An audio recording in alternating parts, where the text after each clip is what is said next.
எங்களுக்கு ஒன்றை விற்பீர்களா? இல்ல ஏ விற்பதற்கு இவை என்னுடைய கையல்ல. சரி, எங்களுக்கு ஒன்றை மட்டும் கொடுங்க. என்ன? எங்களுக்கு ஒன்றை மட்டும் கொடுங்க. சொந்தமில்லாததை நான் தர வேண்டுமா? அது தொலைஞ்சதுன்னு அவர்கிட்ட சொல்லுமே. தொலைஞ்சு விட்டதா?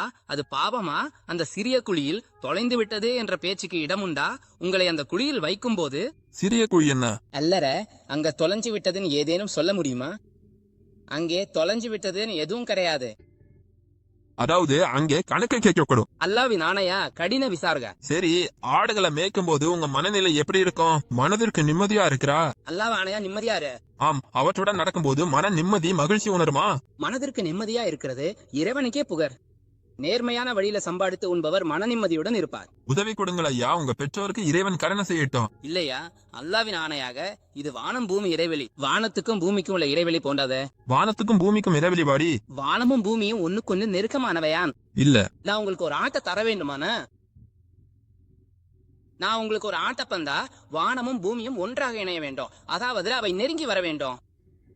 அது சாத்தியமற்றது. வானமும் பூமியும் ஒன்றாக இணைவது சாத்தியமில்லை அல்லவா?